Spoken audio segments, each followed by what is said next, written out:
আসসালামু আলাইকুম। আসলে কথা বলতে আসলাম আর্জেন্টিনা বনাম স্পেন ফাইনাল ম্যাচটা নিয়ে। ফাইনাল ম্যাচটা আসলে হয়ে গেছে আরও দুদিন আগে এবং আর্জেন্টিনা হেরেও গেছে। একজন আর্জেন্টিনা ফ্যান হিসেবে অবশ্যই কষ্ট পাওয়া উচিত আমাদের, কিন্তু কিছু কথা আসলে থেকে যায়। এটা কি শুধু একটা ফাইনাল ম্যাচ হারা ছিল নাকি আর অন্য কিছু, না এটার সাথে আর কি কি মানে জড়িত থাকতে পারে এখানে? আমার শুধু মনে হচ্ছে না এটা শুধু একটা ফাইনাল ম্যাচ হারা ছিল। আর্জেন্টিনা শুধু মানে হারে নাই, বাজেভাবে হারছে। যদিও গোল স্কোর মানে স্কোর শিট দেখে মনে হতে পারে যে মাত্র একটা গোল খাইছে, তাও 105 মিনিটে, যে 106 মিনিটে, যে স্পেন হয়তো বা 105-6 মিনিট কিছু খেলতে পারে না। এটা হয়তো বা ভবিষ্যৎ প্রজন্ম যখন এটার স্কোর শিট দেখবে বা যে কেউ খেলা দেখে নাই সে দেখবে, তখন তার কাছে হয়তো মনে হতে পারে যে সে আর্জেন্টিনা খুব ভালো খেলছে এবং লাস্ট মুহূর্তে সে গোল খেয়ে গেছে। কিন্তু ব্যাপারটা কি আসলে এরকম? ব্যাপারটা তো আসলে এরকম না। আর্জেন্টিনার এই খেলাটা 120 মিনিট পর্যন্ত গেছে শুধুমাত্র এমিলিয়ানো মার্টিনেজের কারণে। এছাড়া আর একটা প্লেয়ার বলতে পারবে না যে সে ভালো খেলছে। মানে তার বলার কোনো অধিকারই নাই যে সে বলবে সে ভালো খেলছে।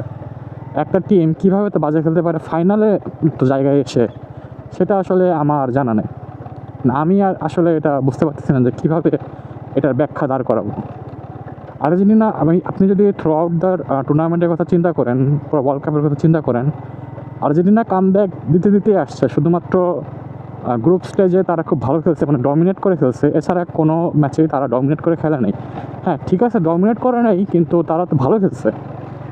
তারা হয়তো ম্যাচের কোনো একটা সময় খারাপ খেলছে, কোনো একটা সময় তাদের পায়ে বল ছিল না, তারা হয়তো বা আক্রমণের শিকার হয়েছে প্রতিপক্ষের দ্বারা, কিন্তু তারা পাল্টা আক্রমণও করছে।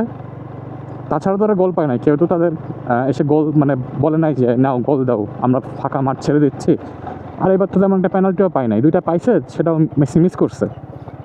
তো পেনাল্টিতে গোল নাই, ফাঁকা মাঠে কেউ ছেড়ে দেয় নাই, দিবেও না। তারা তারা যোগ্য হিসেবেই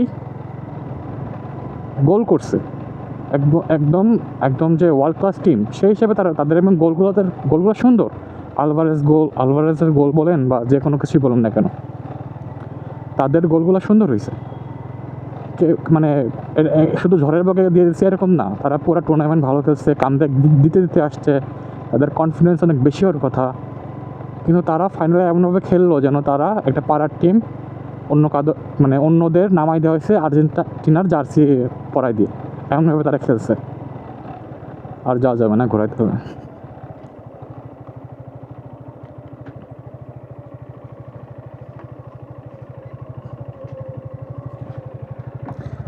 যেটা বলতেছিলাম আর কি, আর্জেন্টিনা খারাপ খেলছে, ম্যাচের কোনো একটা মোমেন্টে খারাপ খেলছে, কোনো একটা সময় খারাপ খেলছে। যে ঠিক আছে, প্রথম হাফে ভালো খেলে না, সেকেন্ড হাফে ভালো খেলছে বা লাস্টের 10 মিনিটে ভালো খেলছে।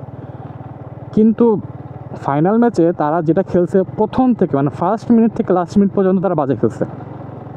শট অন টার্গেট 0, এবং যে দুইটা শট আছে সেটা হচ্ছে তারা যখন গোল খায় তারা হচ্ছে তখন পাল্টা আক্রমণে উঠে তখন নাকি দুটো শট করে, এবং শট অন টার্গেট নিতে পারে না আর কি। শট অন টার্গেট হচ্ছে 0। তো আমাদের এরকম খেলার কারণটা কি, আসলে কি হইতে পারে আমি জানি না ঠিক কী হতে পারে। তবে একদিন না, মানে এর আগের ম্যাচটাতে যে খেলাটা হয় আর কি, সেটা হচ্ছে ফকল্যান্ড ইস্যুতে আর্জেন্টিনা অনেক সরব হয়। ফকল্যান্ড ইস্যুতে আর্জেন্টিনা একটা ব্যানার প্রদর্শন করে, সেটা দেখা যাচ্ছে ব্রিটিশ মিডিয়া ভালো মতো নেয় নাই। এবং ব্রিটিশ মিডিয়া কেন, শুধু ব্রিটিশ মিডিয়া না, পুরো ওয়ার্ল্ডই ভালো মতো নেয় নাই যে খেলার মাঝখানে তারা যে রাজনীতি করতে চাইছে সেটা আসলে উচিত হয় না। এবং ফিফা এটাকে শাস্তির আওতায় আনার জন্য তদন্ত শুরু করে। এবং আসলে এই ওয়ার্ল্ড কাপ জুড়েই আর্জেন্টিনার সাথে অনেক কিছু হয়েছে। একটা হচ্ছে মিশরের ম্যাচের পরে পুরা দেখা যাচ্ছে ওয়ার্ল্ডই আর্জেন্টিনার বিপক্ষে চলে যাওয়ার একটা সম্ভাবনা দেখা গেছিলো। শুধু ব্রাজিল বা পর্তুগাল ফ্যান না, পর্তুগাল এবং ফ্যান না, পুরো ওয়ার্ল্ডই দেখা যাচ্ছে আর্জেন্টিনার বিপক্ষে চলে গেছিলো, যে তারা ফিফা থেকে এক্সট্রা সুবিধা পায়, ফিফা বয় মেসি, এইগুলা বলার চেষ্টা করছে, অনেকে অনেক কিছু বলছে। দেখাচ্ছে এরকম একটা প্রেশার ফিফার উপর চলে আসছিলো। এবং ফিফাও দেখা যাচ্ছে ওয়ার্ল্ড কাপ চলাকালীন সময়ে আর্জেন্টিনা যে অ্যাসোসিয়েশন আছে, ফুটবল অ্যাসোসিয়েশন AFA, তাদের বিরুদ্ধে আর কি তদন্ত শুরু করে, FBI তদন্ত শুরু করে। আসলে আমি জানি না ওয়ার্ল্ড কাপ চলাকালীন কেন এটা করতে হবে। মানে ঠিক আছে, একটা দেশের দুর্নীতি হইতেই পারে। আর্জেন্টিনাকে আমি পার্সোনালি চিনি না, আর্জেন্টিনা দেশটা কেমন বা হচ্ছে তাদের সরকার ব্যবস্থা কেমন, এটা নিয়ে আমার কোনো মাথা ব্যথা নাই, কারণ আমি আর কি শুধু খেলা দেখেই খেলার মাঝখানে আমি সীমাবদ্ধ। কিন্তু আম, তাদের যে অ্যাসোসিয়েশনের দুর্নীতি, এটা তো ওয়ার্ল্ড কাপের আগেও করা যেত বা ওয়ার্ল্ড কাপের পরেও করা যেত, কিন্তু কেন ওয়ার্ল্ড কাপ চলাকালীন করতে হবে? এটা তো অবশ্যই একটা মেন্টাল প্রেশার প্লেয়ারদের উপরে তৈরি করে, টিম ম্যানেজমেন্টের উপরে তৈরি করে। এবং ফকল্যান্ড ইস্যু তো আছেই, যে কেন এটা এরকম হবে, কেন আর কি আর্জেন্টিনা এত বাজে খেলবে, যেখানে আর্জেন্টিনা প্রথম মিনিট থেকে বাজে খেলা শুরু করছে এবং শেষ অবধি আর্জেন্টিনা বাজে খেলছে, তারা একটা শর্ট অন ট্র্যাক নিতে পারেনি। এটা একটা অবিশ্বাস্য ব্যাপার আর্জেন্টিনার জন্য, যে একটা ডিফেন্ডিং চ্যাম্পিয়ন দল যারা ডিফেন্ড করতে আসছে তাদের চ্যাম্পিয়ন ট্রফি এবং ফাইনালিস্ট, তাদেরকে কেউ উঠাই দেয় না যে বাবা আসো কোলে উঠো, আমি তোমাকে ফাইনাল পর্যন্ত নিয়ে যাচ্ছি। তারা খেলে জিতছে এবং তারা যে দলের বিপক্ষে খেলছে সবাই ভালো খেলছে। এমন না যে কেপ ভার্দে ছোটো র্যাঙ্কিংয়ের দল, এই জন্য তারা ছোটো দল, তারা খুব বাজে খেলছে। কেপ ভার্দে স্পেনের সাথে অনেক ভালো খেলছে, কেপ ভার্দে আর্জেন্টিনার সাথে অনেক ভালো খেলছে, মিশর আর্জেন্টিনার সাথে অনেক ভালো খেলছে। তো তারা যেসব দলকে হারাই আসছে, তারা যথেষ্ট পরিমাণে ভালো ফুটবল খেলে তারপরে হারাইছে। ইংল্যান্ড তো ছোটো দল না, ইংল্যান্ড র্যাঙ্কিংয়ের 4 নম্বর দল। ইংল্যান্ডের সাথে তারা জিতছে কামব্যাক দিয়ে এবং একটা গোল খাওয়ার পর, মানে তাদের কনফিডেন্স লেভেল কত হইতে পারে, তাদের মানসিক যেই মানে ভারত্ব, এটা অন্যান্য যে কোনো দলের থেকে বেশি। কিন্তু আর্জেন্টিনা ফাইনালে যেমন খেলছে, মনে হচ্ছিল যে তারা মানে একজন ছ্যাঁকা খেয়ে আসছে, কেউ তাদেরকে ধরে মারছে, নাহলে খুন করবে। মানে তারা বিষাদগ্রস্ত, হতাশাগ্রস্ত মানে ম্যাচের প্রথম মিনিট থেকে। এখানে অনেকে বলতে পারেন যে ভাই গরম ছিল,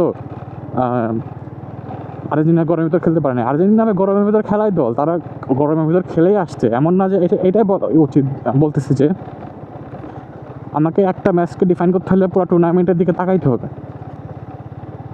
পুরো টুর্নামেন্টের দিকে যদি তাকাই, তাহলে Argentina one of the best দল হিসেবে আসছে, ফেভারিট হিসেবে টুর্নামেন্টে আসছিল এবং ফেভারিটের মতোই খেলে লাস্টে যেমন খেলা খেলছে মনে হচ্ছিলো যে অন্য একটা দল খেলতেছে আর্জেন্টিনার জার্সি পরে।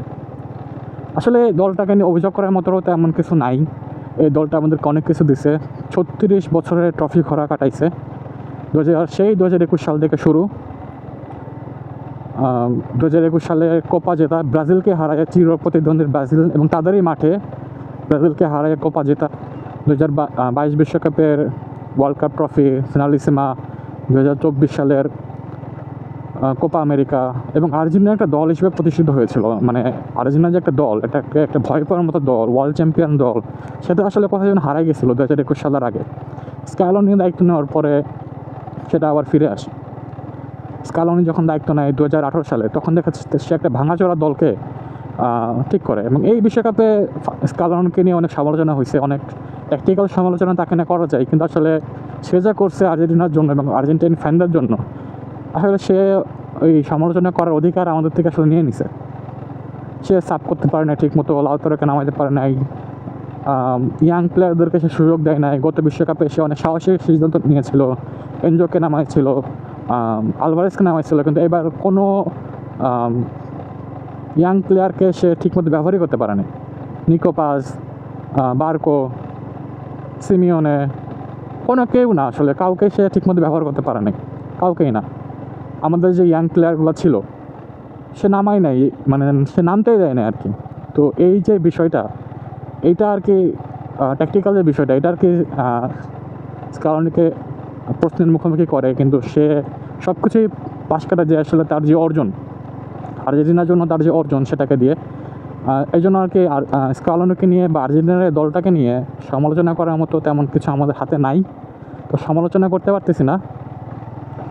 তবে এতটুকু আশা রাখবো যে ভালো দল, আশা করি স্ক্যালোনি সেই 2018 সালে আবার ফিরে যাবে। সে যখন নতুন দলটা গোছানো শুরু করে, নতুনদেরকে সুযোগ দেয়, অনেক সাহসী কিছু সিদ্ধান্ত নেয়, এইসব দিকে স্ক্যালোনি ফিরে যাবে এবং আবার নতুন একটা দল গঠন করবে। কারণ এই দল থেকে এখন অনেকে অবসর নেবে। ডি মারিয়ার